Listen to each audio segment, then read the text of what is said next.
here you are, you just got Luka, and one of the first things you're saying is, okay, cool. So what's next? Mm-hmm. I'm sure every fan base is like, what are you talking about? What's next? You just got Luka. Shut up, right? But this roster is so incomplete right now. I mean, the reality is, if I told you who's got a better shot this year to win a championship, Dallas or the Lakers, it's Dallas. Absolutely. I mean, they at least it's more well-rounded of what, they kind of know what their identity is. I think for the Lakers, it was just grab Luka and we'll figure it out. But I'm with you on this. And I think this is going to be fascinating for Pelinka, because these next few days that you're talking about, I'm assuming that Rob Pelinka is not sitting back and saying, that's it, we got him, got the guy. And by the way, he has every right to do this if he wants to. He could say, I'm not making a trade before Thursday. I'm thinking big picture, and I'm going to hold on to that draft pick. And let me see how it is with Reaves and Dalton Connect, and how does Dorian Finney, even though we already know that. He has every right to say that. I don't see it happening.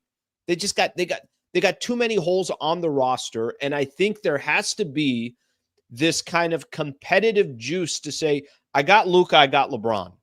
Let me at least make some moves to just shore up the lack of size, shore up the rebounding, shore up a little bit more perimeter defense, if you want to call it.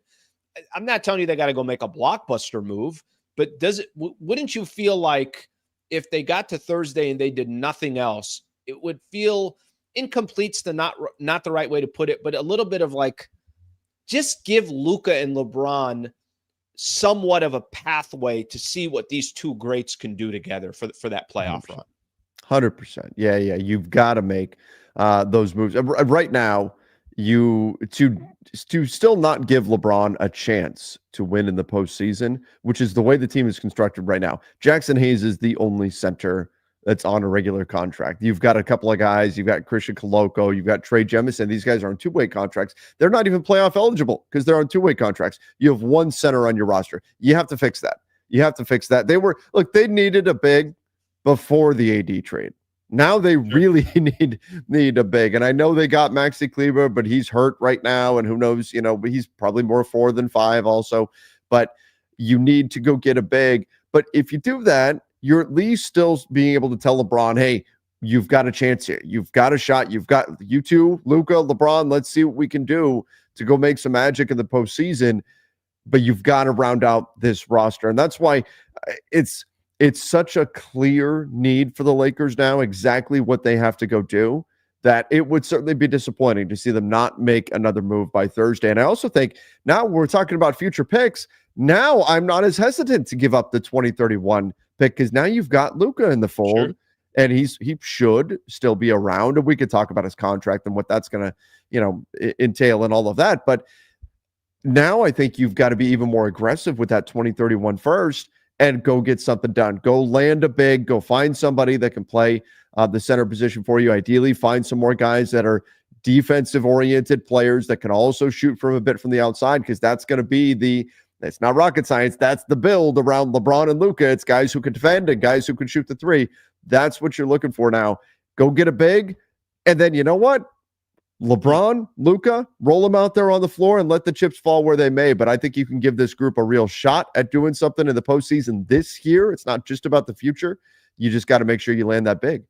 Yeah, I think you almost kind of owe it to both Luka and LeBron to say, all right, well, I obviously what the Lakers gave up and what they lost, key players, AD, one of the best two-way players in the league, Max Christie, who I know that, you love, and a lot of Laker fans loved where his development was going, but you lost incredibly key pieces that I mean, let me just use as an example. If Max Christie stayed, you'd be like, oh God, that's okay. Luka, Max Christie, you got a little bit of a backcourt there. You got a guy that can play some defense. Awesome.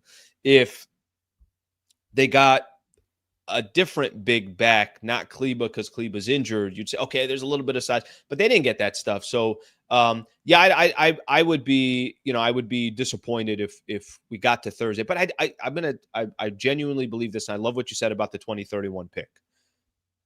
You're going to now all of a sudden say, well, I got to hold on to that pick. Like, the Lakers already are not a franchise that are hoarding these picks and waiting for the next guy to come. They got the next guy. They somehow found a way to keep the pick in this deal with Dallas, as in they didn't give up both first rounders. I'd be surprised if that happens as well. Can I ask you, I want to, you've probably been pumping out so much content and everything else these last couple of days or last 48 hours. The Lakers should be going after, or would be a good fit that you think is realistic at this point? Mm-hmm.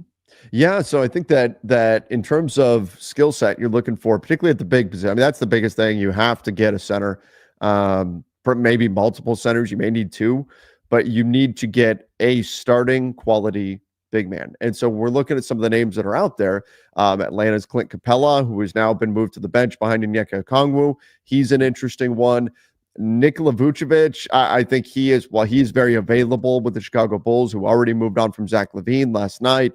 I think he is a worse fit now on this team now that Anthony Davis is not there. So I don't know that he should be the target, but he's another name that's out there.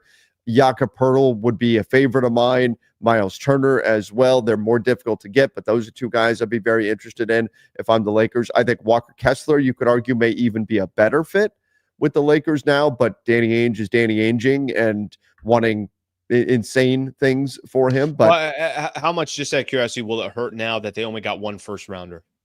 It does hurt. It does hurt that they only have one first. Now, does it hurt for if they want Vucevic? No, I mean, you can get him for that. I'm very confident of that. It hurts in that, like, if you wanted, say, Walker Kessler, Miles Turner, yeah, those teams are wanting multiple firsts, and you no longer have that. You also are down to, I think, 1 second-round pick for them to move as well. So there's not a lot for them to add in, and that's where we're looking at. Do you give up Dalton Connect now? Do you move on there? What do you do in order to make this happen? But there's some names out there. Then we look at the below the 20 million, the players I've been naming so far, $20 million players. You want to go below that. You've got your Jonas Valanciunas, your Robert Williams, that kind of $10-ish million tier, your Kelly Olynyk, players like that. And that's where you're probably building something around maybe Gabe Vincent or something, who now I think is even more important to this team. I think that he is an even better fit with Luka. So there's questions about who do you want to move on from just in order to match salary. And then, of course, what I think would be the best get if you could get him, and I don't think they can, but Walker Kessler at just about $3 million that you can go make something work for him without having to disrupt the rest of your lineup. But again, I don't know that he's actually, if it sure sounds like the Jazz are not planning on trading him. So there's names out there. A lot of it comes down to what do teams want for these guys and what are the Lakers willing to pay in order to get them. In addition to what pieces are you willing to move off your roster? Is it Rui Hachimura? Is it Gabe Vincent in order to go make this happen? One man's opinion in this. Do you look at that roster and, you had mentioned Dalton Connect as, hey, do you look at trading him? If the only way you're going to get real assets back and try to help yourself to win right now, are you putting Austin Reaves in any conversation between now and Thursday? Yeah, I think you have to consider it. Yeah, I am too.